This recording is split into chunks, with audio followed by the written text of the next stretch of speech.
हमारा चिंतन गीता अध्याय 8 श्लोक 3 और 4 पे इकट्ठा चल रहा है।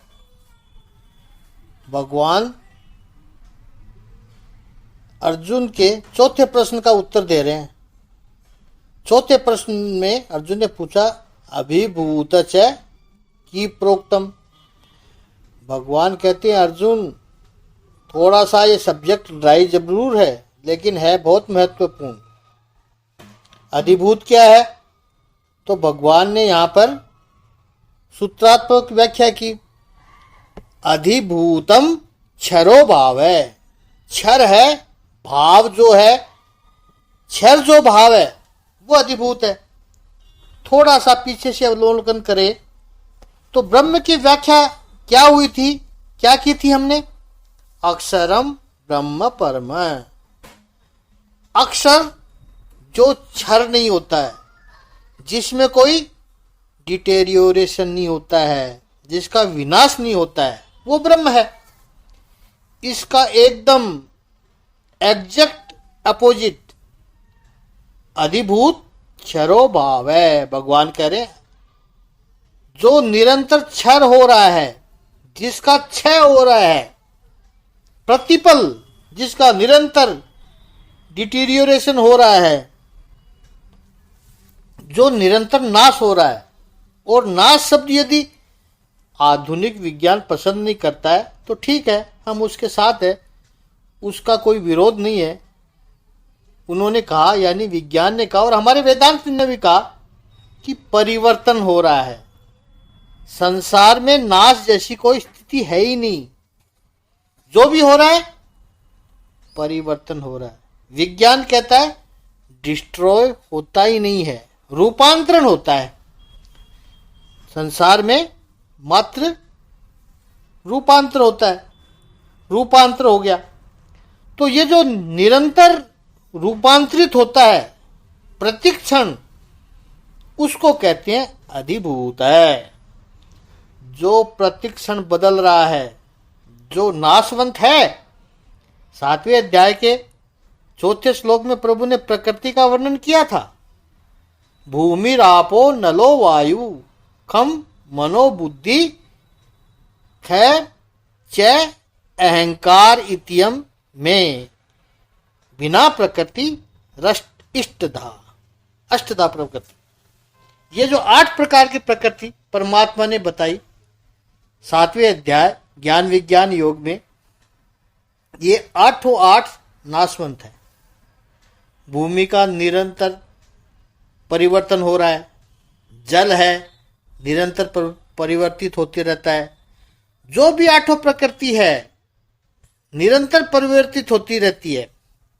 पंच महातत्व और मन बुद्धि अहंकार, ये अधिभूत है सब। भूत का अर्थ है जो बन चुका हो। जो बन चुका है वो है भूत। देह, आकार, कोई भी विश्व में जो भी वस्तु समूह है वो किसी भी शेप में है, वो सारा का सारा अधिभूत है। जो बन चुका है वो भूत है। आज जो शेप बना है तो कल ये शेप बिखरेगा, बदलेगा, तो वो सब अधिभूत है। श्रीमद् आदि शंकराचार्य ने अपने भाष्य में लिखा कि अधिभूत यानी जिसका भी अस्तित्व क्षणिक है, जिसका भी अस्तित्व नाशवंत है, और जिसकी उत्पत्ति है उसका नाश भी है। लेकिन ये जो अधिभूत है वो चैतन्य में आत्मा से प्रकाशित है। तो पंच महाभूत में से निर्माण हुई प्रतिक्षण परिवर्तनशील ये जो सृष्टि है वो अधिभूत है। थोड़ा सा इसके सर्कल को और बढ़ाएं तो हमारा शरीर वो तो अधिभूत है, लेकिन शरीर के जो संबंध है वे भी अधिभूत है। इसलिए अक्सर कहते रहते हैं कि पहले हमारे संबंध अच्छे थे, अब नहीं है। चाहे कितना भी नजदीक का संबंध हो, सब परिवर्तनशील है। पति पत्नी दोनों साथ में भी रहे तो सुबह दोपहर शाम मूड अलग अलग होता है।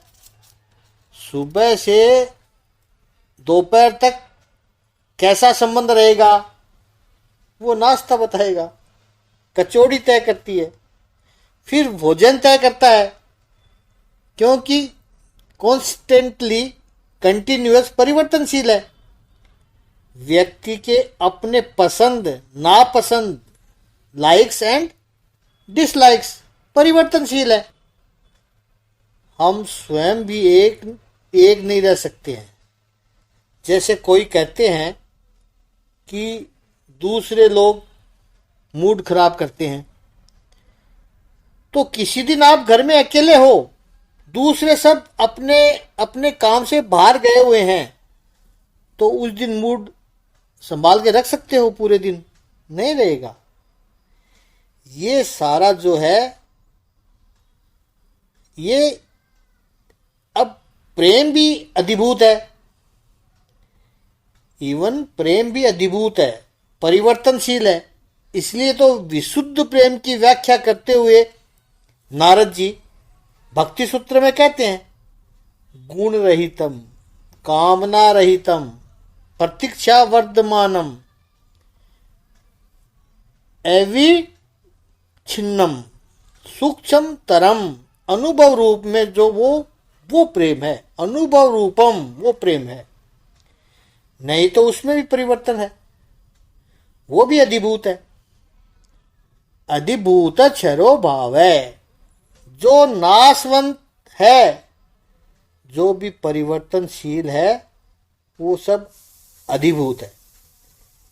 पांचवा प्रश्न अर्जुन का था, अधिदेव किमुच्यते।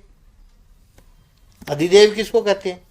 अधिभूत का हमने समझ लिया, अब अधिभूत किसको कहते हैं?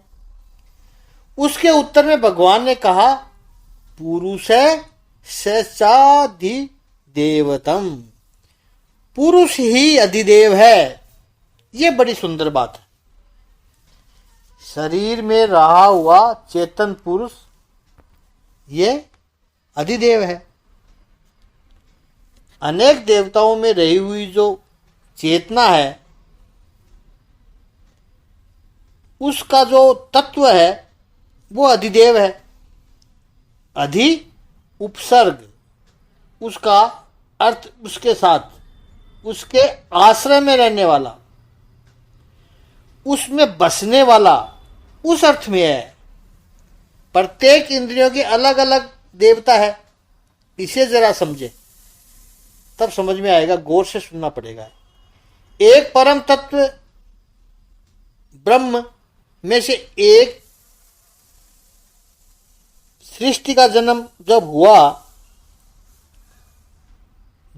तो वो करने के लिए कोई एक मीडिएटर, एक मध्यस्थी, कोई एक एजेंसी तो रहनी चाहिए। वेदों में उसे हिरण्यगर्भ कहा है।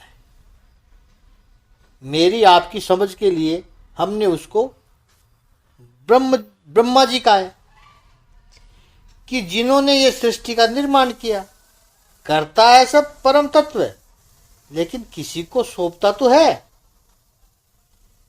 देवी भागवत में कहा है कि ब्रह्मा जी सर्जन करेंगे, विष्णु जी संभालेंगे, शिव जी विसर्जन करेंगे। तो वो जो मीडिएटिंग एजेंसी है वो अधिदेव है ब्रह्मा जी। ब्रह्मा जी ने समग्र सृष्टि का सर्जन किया, ब्रह्मांड का सर्जन किया। यथा ब्रह्मांडे तथा पिंडे। जैसे ही हमारे शरीर में भी, इसी तरह हमारे शरीर में भी जितनी इंद्रियां हैं, जितने अंग है, अव्यय है, उन सभी की कोई एक प्रेरक ऊर्जा है, चेतना है, जिससे हमारा शरीर चल रहा है।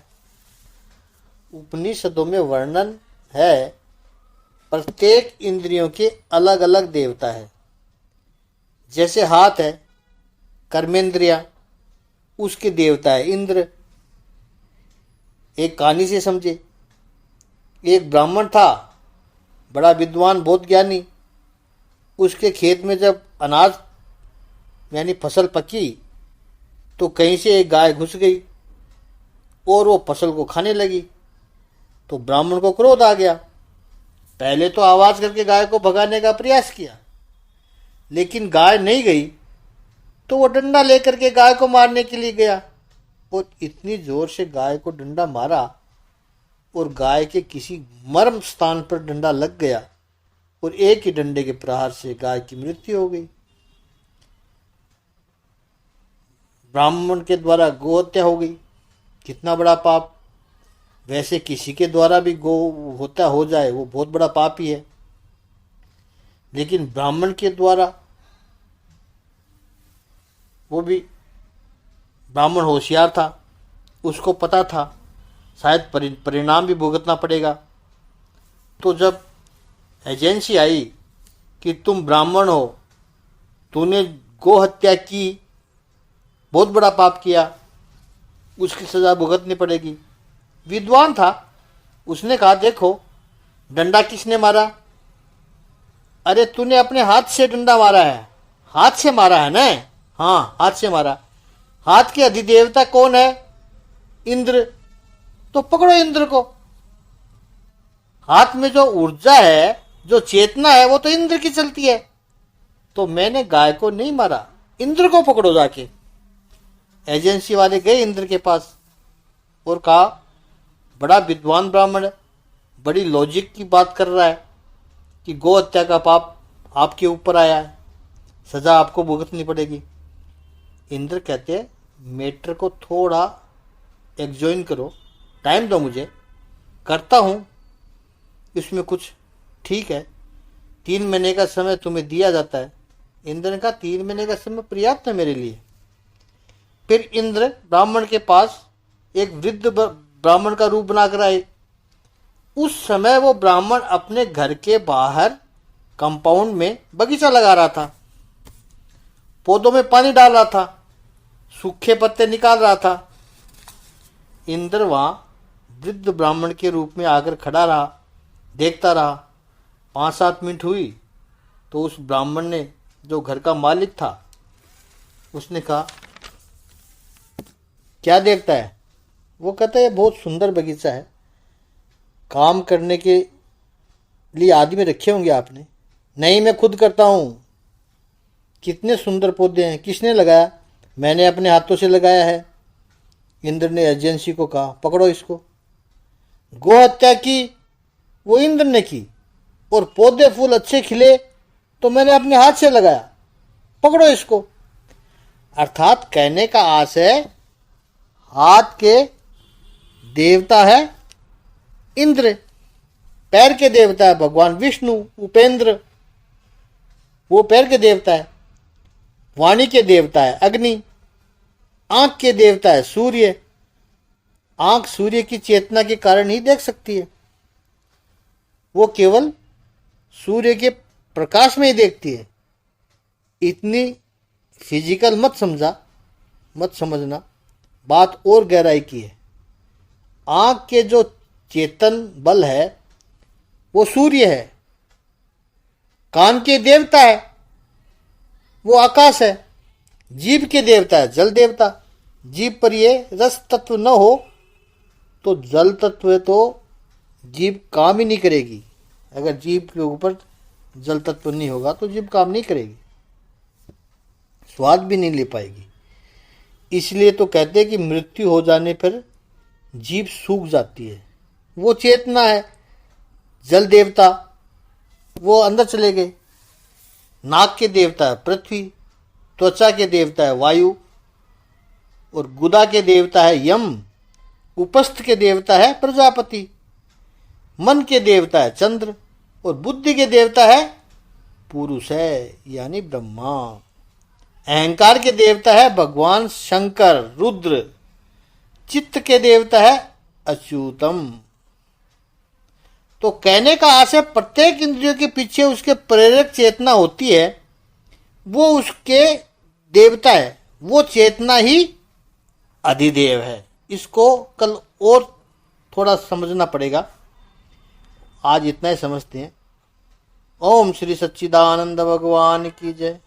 ओम श्री आनंद कंद भगवान की जय।